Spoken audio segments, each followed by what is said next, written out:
खुलुमबाय बे समाव बडोलेण्ड इंखं टेलिभिजननि स्टुडिअ आं ज्योति बसुमतारी। खुलुमबाय आं निहा ब्रह्म। दिनैनि गाहाय रादाबफोराव दं।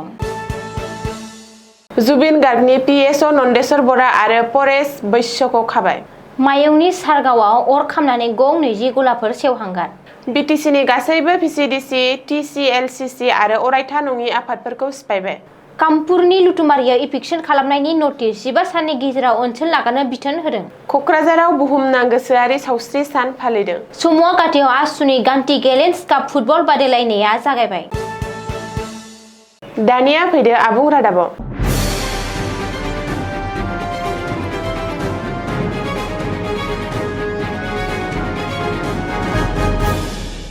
जुबिन गार्गनि सोमोनांथावै रुंसारि जानायनि सायाव सिआइडिनि नायबिजिरनाया गोख्रोङै सोलिगासिनो दं। बेनि गेजेरावनो जुबिननि केसखौ बिथा खालामनानै आरोबाव सानै सुबुंखौ हमबाय। बे खेबाव सिआइडिआ जुबिन गार्गनि सानै पिएसअखौ खादों। बे खौरांखौ सुजुनायनि दान्दिसे सम सिगाङावनो सिआइडिआ नन्देस्वर बरा आरो परेश बैश्य मुंनि जुबिन गार्गनि सानै पिएसअखौ खादों। पिएसअ नन्देस्वर बरा आरो परेश बैश्यआ दिनै ब्रैथि खेबनि थाखाय सिआइडिनि जेरायाव मोगा-मोगि जादोंमोन। बे समावनो जुबिननि सानै पिएसअखौ खायो। मख'नो गोनांदि बिसोर सानै पिएसअनि बेंक एकाउन्टआ 1 कौटिनिबो बांसिन रांनि लेन-देन जादोंमोन। बेयो सोराङाव फैनायनि उनावनो पिएसअ नन्देस्वर बरा आरो परेश बैश्यखौ सिआइडिआ जेरा खालामगासिनो। बेनि अनगायैबो बिसोर सानैखौबो साख्रिनिफ्राय सासपेन्ड खालामनाय जादों। रिपर्ट बायदिब्ला नन्देस्वर आरो परेशखौ हमनायनि उनावनो बिजिरसालियाव हाजिर खालामनाय जायो, जेराव बिजिरसालिया बिसोर सानैखौबो 5 साननि थाखाय जिम्मायाव हरो। बेखौबो मख'नो नांगोन दि सिंगापुराव सोमोनांथावै जुबिन गार्गनि अबथिरा रुंसारि जानाय जाथायखौ बिथा खालामनानै सिआइडिआ दासिम सा 7 सुबुंखौ खाबाय। बै सा 7 सुबुंफोरा जादों नर्थ इस्ट इन्डिया फेस्टिभेलनि अर्गेनाइजार श्यामाकानु महन्त, जुबिन गार्गनि मेनेजार सिद्धार्थ शर्मा, जुबिननि दामजु दामग्रा शेखर गस्वामी, देंखोगिरि अमृतप्रभा महन्त, जुबिननि फंबाय सन्दीपन गार्ग आरो दिनैसो खाजानाय पिएसअ नन्देस्वर बरा आरो परेश बैश्य। मायंनि झारगावआव गिख्रंथाव अर खामदों। बे गिख्रंथाव अर खामनाय जाथायाव गं 20 गलाफोरा सेवहांगार जादों। दिनै फुंबिलिनि 5 रिंगासोआव जादों बे गिख्रंथाव अर खामनाय जाथाया। सुलुङाव फोरमायथिनाय बादिब्ला दिनै फुङाव मायंनि झारगाव बाजाराव गिख्रंथाव अर खामनानै गं 20 गलाफोर सेवहांगार जालाङो।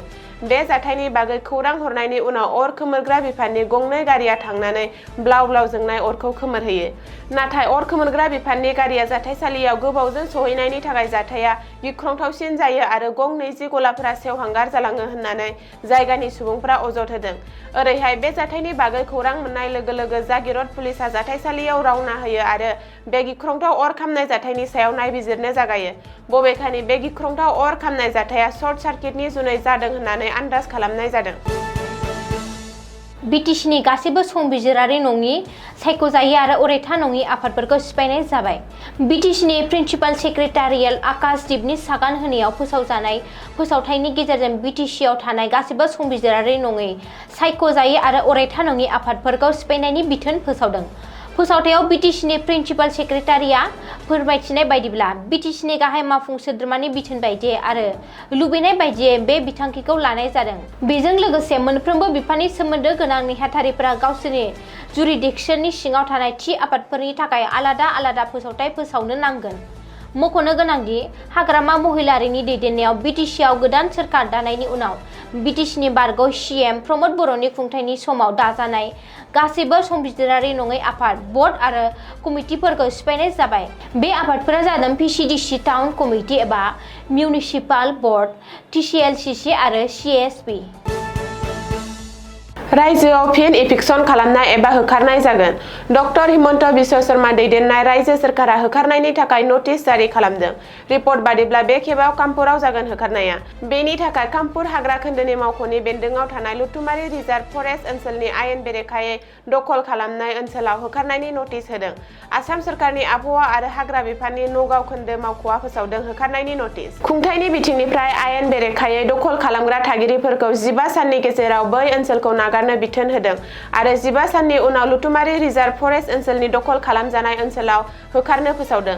मिथिनो हानाय बादिब्ला जिल्ला खुंथायनिफ्राय दखल खालामग्राफोरनि नखर नखर थांनानै होखारनायनि नटिस गथायहैदों। जाय नटिसआव 15 साननि गेजेरावनो लुथुमारि रैखाथि होजानाय हाग्रा ओनसोलखौ नागारलांनो बिथोन होनाय जादों। मख'नो गोनांदि गिबि मन्त्रि डक्टर हिमन्त बिश्व शर्माया बिथोन होनायनि उनाव रायजोआव फिन इभिक्सन खालामनो हाबाफारि लादों। क'क्राझाराव बुहुमनां गोसोखांआरि सावस्रि सान एबा वर्ल्ड मेन्टेल हेल्थ डे फालिदों। बुहुमनि गुबुन गुबुन जायगाफोराव फालिनाय बायदिनो क'क्राझार मेडिकेल कलेज आरो देहा फाहामसालियाव जिल्ला गोसोखांआरि सावस्रि मावथांखि आरो साइकियाट्रि बिफानजों जुथायै बुहुमनां गोसोखांआरि सावस्रि सानखौ फालिनाय जायो। बे हाबाफारिखौ लोब्बा लानानै फुंनि समावनो रुपनाथ ब्रह्म सिभिल हस्पिटालनिफ्राय जागायनानै आरो NB र'ड आरो नोगोरनि गुबुन गुबुन बाहागोफोराव मोनसे गोसोआरि सावस्रि सांग्रांथि हानजा सुरनाय हाबाफारि लानाय जायो। बे रेलिनि थांखियानो जाबाय गोसोखांआरि सावस्रिनि सायाव सांग्रांथि लाबोनाय आरो सुबुं समाजखौ गोसोआरि मोजांनि फारसे गोसो होनो थुलुंगा होनाय। बे हानजा सुरनायाव डाक्टारफोर आरो सावस्रि मावफारियारिफोरा आरो लायन्स क्लाबनि सोद्रोमाफोरा आखाइ आखाइ प्लेकार्ड लाना सांग्राङै बाहागो लायो आरो गोसोआरि सावस्रि जोथोन आरो बेनि होबथानायनि गोनांथिनि सायाव नोजोर होयो। बे फालिथायनि सायाव गुबुन गुबुन हाबाफारि खुंनाय जादोंमोन, जेरै लामानि थुनफावथाय दिन्थिनाय, स्क्रिनिं केम्प आरो केन्सार बेरामनिफ्राय बारग'नाय सुबुंफोरनि गोसोआरि सावस्रिनि सोमोन्दै सांग्रांथि होनाय हाबाफारि।